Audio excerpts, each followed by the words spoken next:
Apakah keserakahan membawa kebahagiaan? Banyak orang berlomba-lomba mengejar harta benda, tak henti-hentinya. Tanpa henti, mereka meyakini bahwa kekayaan adalah kunci kebahagiaan. Tapi benarkah demikian? Di sisi lain, ada yang mengatakan bahwa keserakahan hanya akan membawa kehancuran. Kita menjadi rakus, tak pernah puas, dan selalu ingin lebih. Hal ini dapat membuat kita kehilangan fokus pada hal-hal yang benar-benar penting dalam hidup, seperti keluarga, teman, dan kesehatan. Lalu, bagaimana dengan kamu? Apakah kamu termasuk yang selalu mengejar harta benda? Atau kamu percaya bahwa kebahagiaan sejati datang dari dalam diri? Pada kisah kali ini akan mengajarkan kita tentang bahaya keserakahan dan pentingnya bersyukur atas apa yang kita miliki.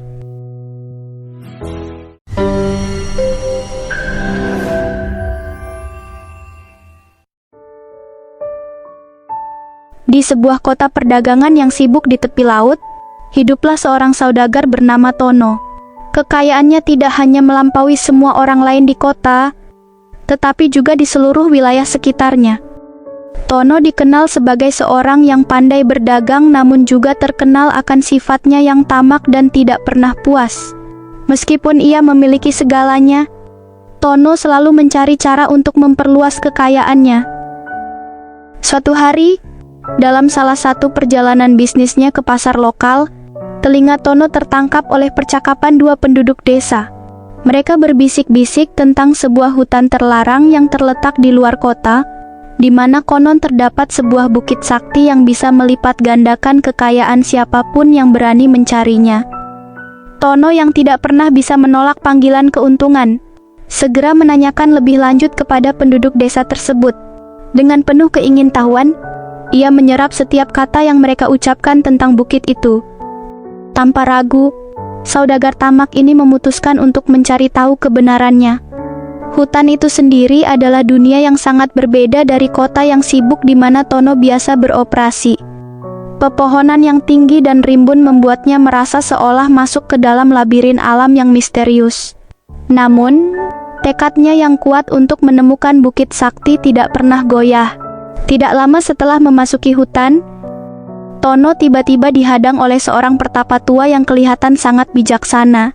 Dengan tatapan dalam, pertapa itu menyambut Tono, seolah sudah menanti kedatangannya. "Tono, kau mencari bukit sakti?" tanya pertapa itu dengan suara yang tenang namun penuh makna. Tono mengangguk, mata penuh harap. "Betul, pertapa tua. Saya ingin tahu kebenarannya." Pertapa itu tersenyum, seakan mengerti kegundahan dalam hati Tono. "Bukit itu ada di sini, tetapi tidak semudah yang kau bayangkan. Di sana tumbuh 4 tangkai mawar biru. Pilihlah dengan bijak, dan ingatlah, jangan pernah berbalik setelah memilih." Dengan penuh semangat, Tono melanjutkan perjalanan ke dalam hutan. Setelah beberapa saat berjalan, dia tiba di depan sebuah bukit hijau yang terasa begitu magis. Hati Tono berdegup kencang ketika ia melihat 4 tangkai mawar biru yang terletak di tanah yang subur. Mereka bersinar dengan keindahan yang tak terlukiskan. Namun sebelum Tono bisa mengambil yang pertama dari 4 mawar itu, muncullah peri kecil dengan sayap bercahaya di sekitar tangkai pertama. "Tono, jika kau memetik mawar ini, kekayaanmu akan melipat ganda. Kau akan menjadi orang terkaya di kota ini," bisik peri dengan suara yang lembut. Tono melihat mawar itu dengan keraguan. Meskipun keinginannya untuk kekayaan lebih besar dari sebelumnya, ada getaran kecil dalam dirinya yang mengingatkan akan kata-kata pertapa tentang kebijaksanaan dalam memilih. "Aku sudah kaya tanpa bantuanmu, wahai peri," jawab Tono dengan angkuh, menolak tawaran peri itu. Dia melangkah maju dan menemukan mawar kedua. "Mawar ini akan membuatmu terkaya di seluruh wilayah ini," kata peri yang menjaga mawar kedua dengan tersenyum ramah. Namun lagi-lagi, Tono hanya tersenyum angkuh. "Aku ingin lebih dari itu." Tak lama kemudian, Tono sampai pada mawar ketiga. "Petiklah mawar ini, dan kau akan mengendalikan kekayaan di seluruh pulau," kata peri dengan penuh keyakinan. Tono menggelengkan kepala. "Aku belum puas." Akhirnya, setelah perjalanan yang panjang dan melelahkan, Tono tiba di mawar keempat. Mawar ini adalah yang paling besar dan paling berkilau di antara yang lainnya. Dengan mawar ini, aku akan menjadi orang terkaya di dunia, pikir Tono dalam hati dengan penuh ketamakan. Dengan gerakan cepat dan penuh semangat, Tono meraih mawar keempat itu, tidak menyadari bahwa mawar itu berubah warna menjadi hitam pekat di tangannya. Tiba-tiba, suasana sekitar berubah gelap, dan muncullah peri dengan wajah yang mengerikan. Ketamakanmu telah menjerumuskanmu, Tono. Mawar ini bukan memberikan kekayaan, tetapi akan membuatmu menjadi orang yang paling miskin di dunia, ucap peri dengan suara yang menakutkan. Kata-kata itu seperti pukulan telak yang membuat Tono tersadar dari mimpinya yang tamak.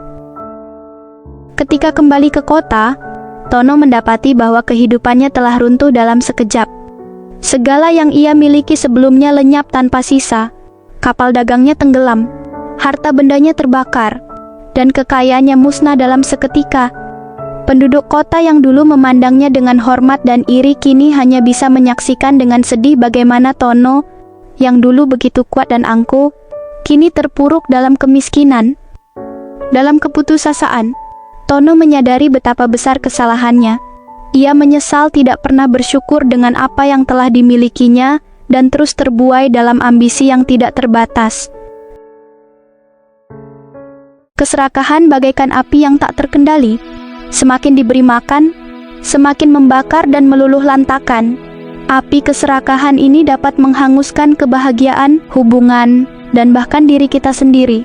Alih-alih terjebak dalam nafsu untuk memiliki lebih banyak, marilah kita belajar untuk bersyukur atas apa yang telah kita miliki. Harta benda memang penting, namun kebahagiaan sejati datang dari kedamaian dan kepuasan batin. Ketika kita selalu merasa cukup dan bersyukur, hati kita akan terasa tenang dan damai. Berikut beberapa langkah untuk melawan keserakahan dan meraih kebahagiaan sejati. Fokuslah pada apa yang penting.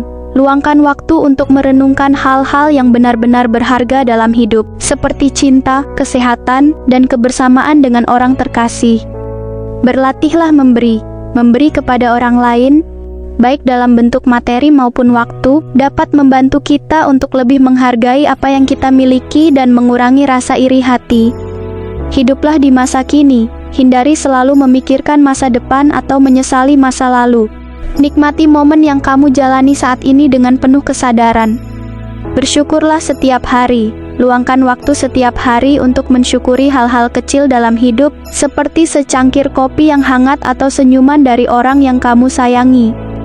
Dengan melawan keserakahan dan menumbuhkan rasa syukur, kita dapat membuka jalan menuju kebahagiaan sejati dan kehidupan yang lebih bermakna. Ingatlah, kekayaan sejati bukan terletak pada seberapa banyak yang kita miliki, tetapi pada seberapa banyak rasa syukur yang kita rasakan.